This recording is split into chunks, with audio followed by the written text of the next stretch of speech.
show them something that wasn't an illusion.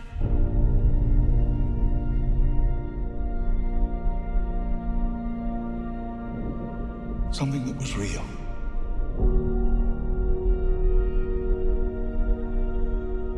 Something that they could see and touch.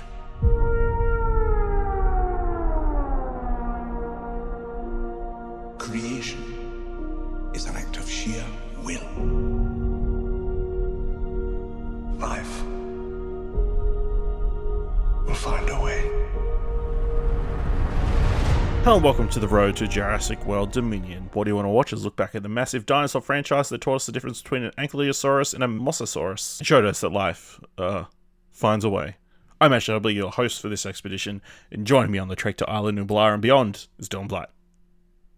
I don't know if you edit down, but I don't think you've done an intro of the show where you haven't fucked up a dinosaur name. They're difficult. You've got 2 episodes left. I'm wondering if you can pull it off. Both, like the last couple of times I've looked up dinosaur names at the last minute, so I mean, I think I started with the easiest one, so I mean, you know, they're getting harder because they're getting a bit more rare. They're getting harder. Yeah, that's fair. All right, so today we're talking about one of the highest grossing movies of all time. I think it's back to Avatar, but we're talking about Jurassic. It's up there. Yeah, it's very high up the list, but yes, Jurassic World. So please be aware we'll be freely discussing anything and everything about the pop themes in any of the films. So if you haven't watched it, come back later. That said, let's jump to our discussion of Jurassic World. We have learned more in the past decade from genetics than a century of digging up bones. A whole new frontier has opened up. We have our first genetically modified hybrid. You just went and made a new dinosaur? Probably not a good idea. Almost 40 feet high. Really think she climbed out? Depends. On what? What kind of dinosaur they cooked up in that lab? Evacuate the island. She's a highly intelligent animal. She will kill anything that moves. Oh, God.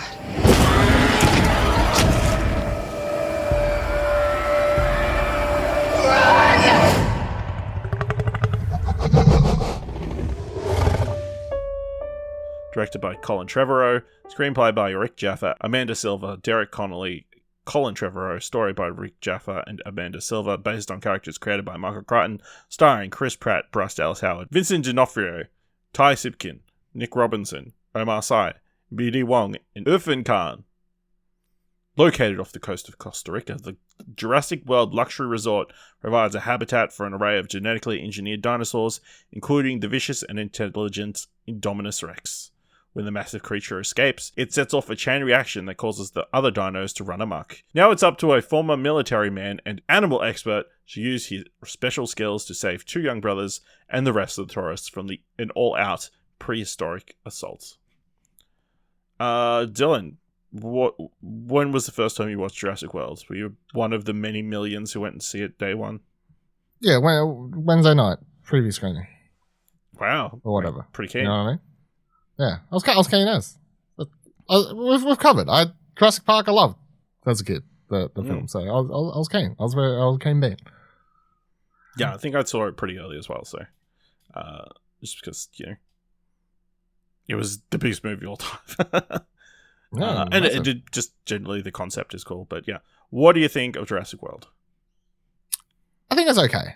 I feel like it's very similar to The Force Awakens in that, you know, a lot on the shoulders of Trevorrow here, trying to sort of reboot a franchise while moving it forward, and it's connected to everything that came before it, and you know, it's this massive lineage to it, and you're trying to both set up a new fan base while appeasing to older fans, sort of thing.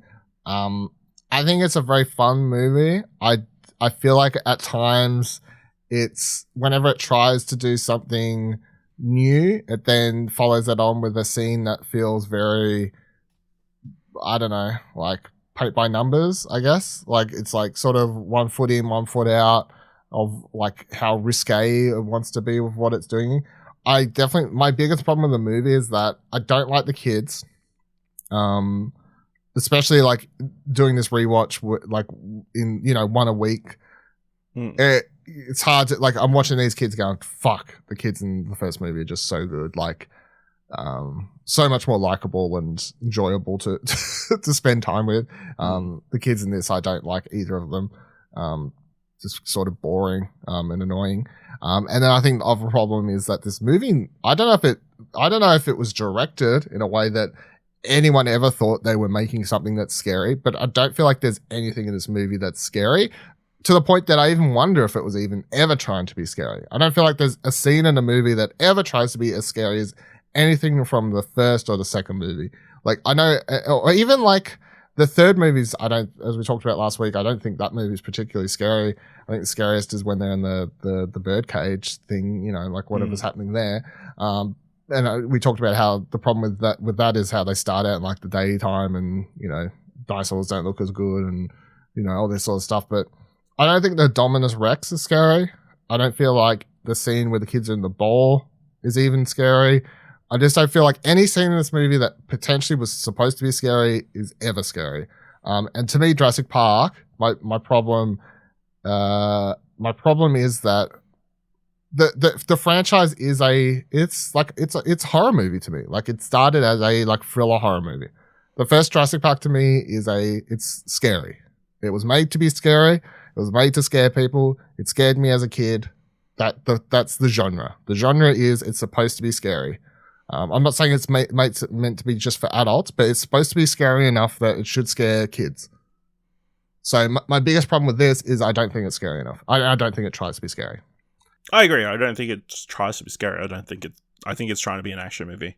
A disaster kind of action movie involving dinosaurs. I think there's moments where the Indominus Rex is kind of scary, like anytime it's like sniffing people out behind cars and stuff, but we've seen that so many times that it's like kind of lost its effect after like 3 or 4 movies in. I think, you know, the Indominus Rex is a cool threat throughout the film. You know, a dinosaur that just wants to kill everybody and like exert its dominance and is a little psycho. But yeah, I enjoy it. I think it's a fun world to be in. It's like, I always like the idea of like a theme park that goes horribly wrong. I think that's a cool, fun idea.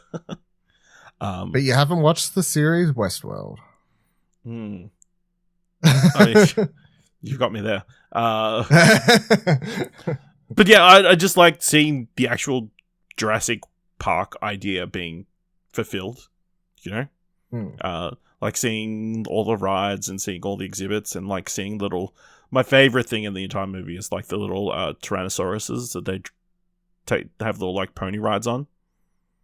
Those are adorable, and I would totally have done that. Even if I there's that one adult shot where the pterodactyls like yes, to pick up I was like, and it's terrible. Like it's haunting. It's scary but adorable at the same time. Yeah. Yeah, I think this movie kind of tackles a whole bunch of different things. It maybe tries to tackle too many things. It's like tackling the ethics of this genetic splicing that they're doing, the militarization of dinosaurs as a concept is interesting, I guess. And then also like the financial matter of like actually running a park like this. Yeah, it's a lot of ideas at the same time. It's interesting that it was so successful. Like it became the highest grossing movie in the world of all time. Based on like a feeling nostalgia, and there's certainly elements of nostalgia. You've got the bit where they go back to the actual visitor center that's been dilapidated and left for dead, and like they get in one of the trucks and like other stuff like that. And but you know, I guess it's also riding on the back of Chris Pratt, who was maybe the biggest movie star at the time and very universally loved. Not so much anymore. And yeah, I think it was just an enjoyable film, I think. You know, I don't think the kids are that terrible. They're not the Steve Goldblum's daughter in number 2. No, I don't hate them. I just don't like them either. If you know what I mean? Like they're just whatever. I mean, yeah, that's all interesting. I think Bryce Dallas Howard is interesting in this, you know. Running around in high heels? Love it. I mean, so much has been made of that, but, you know, you gotta... It's still funny. You gotta do what you gotta do. You know? That scene where she, like, rips open her top and, like, ties it up and she's like, I'm ready now. And then it's followed up by a shot of her, like, running down a hill in, like, high heels. I take the shoes off. No, what if you step in something? Or step on something, like the part where she's running away from why are the you wearing T-Rex. high heels around this massive dinosaur park? I don't know. I mean, she's in office. I understand, like, why she's a business person. I get it, but like the second that she's running around, like, you know, the second she's like pulls out that flare to get the T-Rex at the end, she's still running around in high heels. Somehow the T-Rex doesn't kill her. I don't know. I know T-Rexes are heroes. How do you feel about like the whole militarization, Vincent D'Onofrio in-gen line in this movie? I think it's it could be an interesting plot line in a movie that was dedicated to it, but wholly it feels implanted at the start solely to get a reason to get the velociraptors out and like do that whole scene. Like I don't feel like it ever does any, like it doesn't have enough in here to have a significant say about, I guess, a world in which dinosaurs existed that governments would try to militarize them, which they would, but I don't feel like the movie, like, with as much as it's got going on in here, that it ever has something significant to say about that subject matter. No, absolutely. Yeah, I think it's a wild idea. The idea of having dinosaurs fighting in your military. Like, just the concept in general is crazy, but, you know, whatever. We get Bekah Wong back for the first time since the first movie as the geneticist who's kind of behind everything. I think it's interesting, kind of the discussion he has with Irrfan Khan, whoever the billionaire who's taking care of the park, and like explaining. I really like him in this movie too. Yeah, who Bekah or Irrfan? Irrfan, I think he's like an enjoyable character. Just this, yeah. You can tell like he's actually a likable billionaire. Like, and usually these movies have the billionaires. Well, actually, no. Jurassic Park billionaires are actually usually good guys. Weirdly, yeah, or at least some of them. But in movies, usually the billionaires are the bad guys. Philanthropists in these movies are good guys. It's like the sons of the philanthropists who are bad guys. They're the bad guys, yeah. But yeah, like, how do we feel about Indominus Rex? I think they set him up interestingly, obviously. Like, the slowly build up to him escaping. I hate the Indominus Rex. So not real dinosaurs. Fuck it.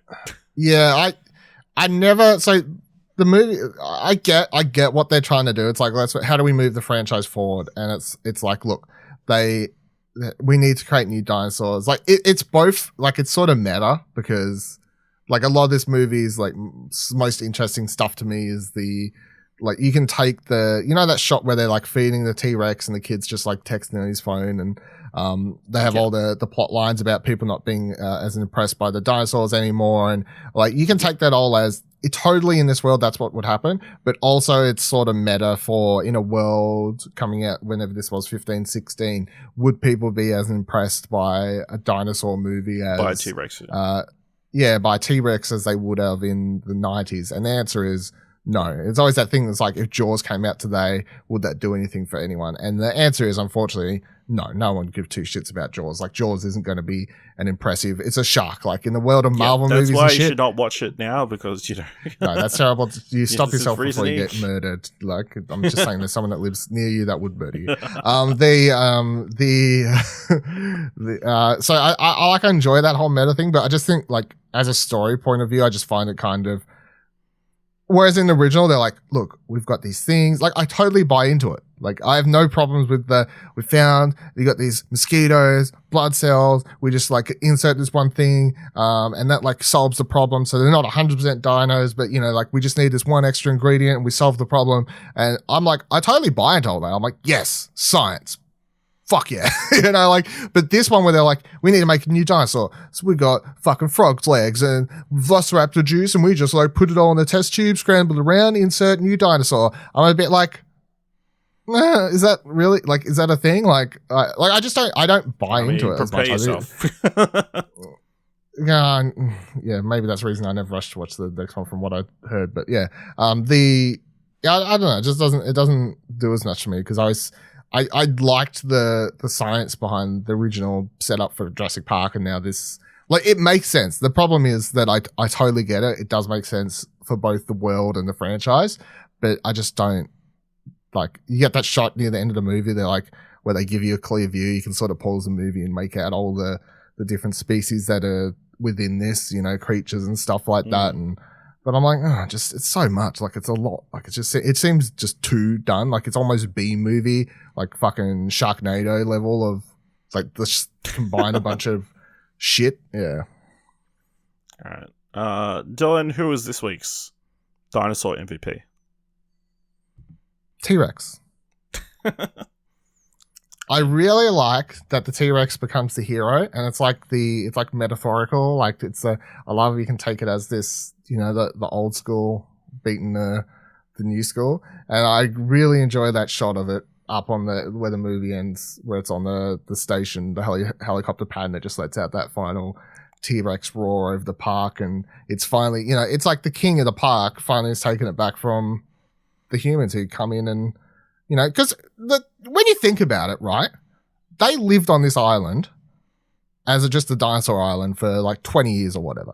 Then the humans came back in and like solved the park problem, turned it into a park. So by the end of the movie, it's sort of a happy ending because the dinosaurs and the T-Rex, who's the king of the island, has got it back, From a dinosaur perspective, they've rightfully got back what was theirs. It's a different take you can have on it. But I'm going T-Rex. Yes, technically they all died at the end. They died in the first movie, right? After the first movie on that island. I mean, the OG T-Rex died, that they said. Yeah. We haven't been back to the first island since the first movie. We don't know what the hell's going on this island. They spent this is the first island, so. Yeah, but I mean, Jurassic Park 2 and 3 was on Island B. We don't know. We never went back to the first island, You never. Maybe they mentioned it briefly. Yeah. But, who's to say what the hell's been happening on this island? Yeah. T-Rex. I'm going to say the Mosasaurus. So that's the big aquatic dinosaur that finally does end up killing through much teamwork. Like, they team up like the Avengers. The Tyrannosaurus Blue and this dinosaur just comes in like the Hulk, pulls it underwater and probably devours it, I guess, with its buddies. But it gets 3 key moments, I feel like, in the movie. Obviously, it gets the introduction of eating a giant shark, which was shown in all the trailers, I think, in the water. And then the coolest sequence, I think, in the film of Ken McGrath's character, like handler character, being scooped up by pterodactyls during that attack, and then being eaten by that giant whale after being dropped in the water. I think it has big impact in small appearances. With a pterodactyl. With a pterodactyl, it gets eaten as well. I mean, the pterodactyl attack freaking scary as well, I think.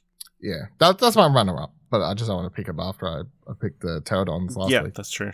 But yeah, that whole helicopter sequence went sideways really quick. Literally. Yeah. What a way to go. Also, shout out Jake Johnson. He's great in this movie as well. As the guy in the chair. Merchandise? Yeah. Poor taste, apparently. Yeah, poor taste. Yeah. No. I guess nobody can wear Jurassic World merchandise anymore. Because a bunch of people died there. Sure.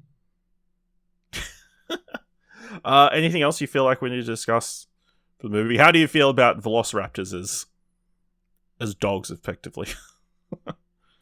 I mean, it's kind of like I have no major problem with the whole. We go from velociraptors being the big bads of the first movie to. Yeah. I much prefer velociraptors in the first movie because I think they're truly scary and, clever girl and all these. Like, that's my favorite. Velociraptors in the first movie are never going to be surpassed or anything. I don't hate them in this, and as I said last week, I think after watching Jurassic Park 3 and see how they like actually show them in that movie communicating and talking and continue to build on them being like these really smart creatures, which is a thing they've had since the first film, of course. I think going from 3 to this, like, it makes sense how you go, like, watching them now in a row like this, till you get to this point where they're training them. And, like, I have no major problem with it other than I just prefer them. I just prefer less is more scary hunters than training. Yeah, that's just a preference, I feel. But all right, let us know what you thought of Jurassic World by going to explosionerror.com/Twitter or jump to our Discord at explosionerror.com/Discord. If you want to help us out here at What Do You Want to Watch, leave us a review on Apple Podcasts or on Podchaser, or leave us 5 stars anywhere. You can leave us 5 stars, or just tell people about the show. And if you've been enjoying this road to Jurassic World Dominion, and want to help us out, you can head over to a Ko-fi page at explosionerror.com